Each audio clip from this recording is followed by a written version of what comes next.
എൻ്റെ പേര് ജോളി. ഞാൻ നിലമ്പൂരിൽ നിന്ന് വരുന്നു. ഇടിവണ്ണ ഇടവകയാണ്. എൻ്റെ കാലിൻ്റെ മുട്ടിന് 20 വർഷമായി ഞാൻ കാലിന് മുട്ടിന് തേയ്മാനമായിട്ട് നടക്കുന്നു.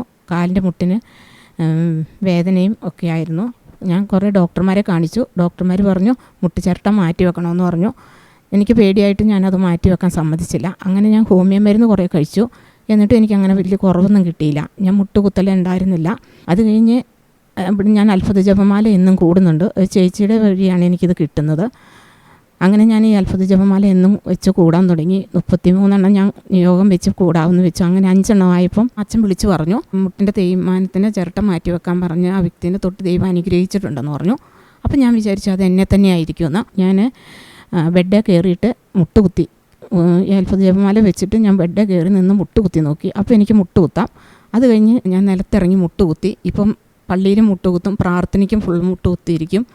ഇപ്പം എനിക്കൊരു പ്രശ്നമില്ല. അതുപോലെ തന്നെ എൻ്റെ ചെവിക്ക് 2 ചെവിക്കും ഭയങ്കര ചെവികടിയായിരുന്നു. ഞാൻ കുറേ തൂവലൊക്കെ ഇട്ടുണ്ടാണ് പ്രാർത്ഥനയ്ക്കും പള്ളിയിലൊക്കെ പോകുമ്പം കടലാസ് തിരുമ്മി കൊണ്ടുപോകും അത് ചെവിയിലിടാനായിട്ട്. അതുപോലെ ചെവികടിയായിരുന്നു.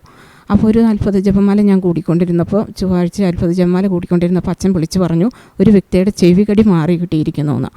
അത് കഴിഞ്ഞിട്ട് ഇതുവരെ എനിക്ക് ആ ചെവികടി എന്ന് പറഞ്ഞ സാധനം ഉണ്ടായിട്ടില്ല. അതുപോലെ തന്നെ എൻ്റെ കൈയുടെ 2 സൈഡ് ചൊറിഞ്ഞു പൊട്ടുമായിരുന്നു. അത് ചൊറിഞ്ഞു പൊട്ടെന്ന് പറഞ്ഞാൽ കൊമ്മള പോലെ ഇങ്ങോട്ട് വരും. ഞാൻ സെറ്റിപ്പിനും കൊണ്ട് അത് കുത്തി പൊട്ടിക്കും. അതിങ്ങനെ എന്ത് കിട്ടിയാലും അതിലിട്ട് ഇങ്ങനെ മാന്തും. അതുപോലെ എനിക്ക് ഭയങ്കര ചൊറിച്ചിലായിരുന്നു. കൊമ്മള വന്നിട്ട് അത് കുത്തി പൊട്ടിച്ചുകൊണ്ടിരിക്കും. ഒരു ദിവസം അച്ഛനാ ഷാലോമിലെ വൈകുന്നേരത്തെ 6:30 എൽരോഗ ദൈവവചന ശുശ്രൂഷയിൽ അച്ഛൻ വിളിച്ചു പറഞ്ഞു ഒരു വ്യക്തിയുടെ കൈ 2 സൈഡിലും ചൊറിഞ്ഞു പൊട്ടുന്നുണ്ട്, കൊമ്മള പോലെ വന്നിരിക്കുന്നുണ്ട്.